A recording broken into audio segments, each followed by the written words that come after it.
Good evening জনাই ভিডিঅ'টি আৰম্ভ কৰিছোঁ দেই। চাওকচোন ইমান সুন্দৰকৈ যে নাচিছে আৰু নচাজন কোন হয় বাৰু আপোনালোককো জনাই দিওঁ বুলি ভাবিছোঁ। এইজন হৈছে আমাৰ মানুহজনৰ লগৰ আৰু কামৰ ব্যস্ততাৰ মাজতে ইমান সুন্দৰকৈ বিহু নাচটো মাৰিছে।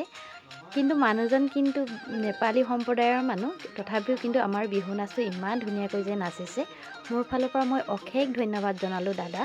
আৰু যদি আপোনালোকে ভিডিঅ'টি চাই ভাল পাইছে, সকলোৱে মৰম দি আগবঢ়াই দিবলৈ চেষ্টা কৰিব।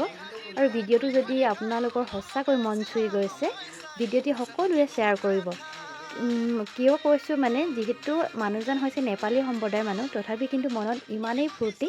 অসমীয়া গানটোক লৈ চাওকচোন বিহু নাচটো ইমান সুন্দৰকৈ হাঁহি ধেমালি কৰিছে কামৰ মাজত। আৰু আমাৰো কৰ্তব্য হয় যে এনেকৈ ধুনীয়া ধুনীয়া ভিডিঅ'বিলাক পালে আমি আগবঢ়াই লৈ যোৱাটো হয় নহয় বাৰু। মোৰ মনৰ কথাখিনি মই সকলো আগতে মন্তব্যটো জনালোঁ।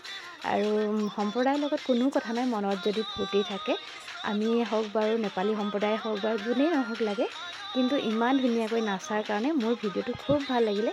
সেইটো কাৰণে ময়ো আপোনালোকৰ ওচৰলৈ পঠিয়াবৰ কাৰণে চেষ্টা কৰিলোঁ। যদি ভিডিঅ'টি ভাল পাইছে আপোনালোকে সকলোৱে মৰম চেনেহ দি ভিডিঅ'টি শ্বেয়াৰ কৰিবলৈ কোনো নাপাহৰিব।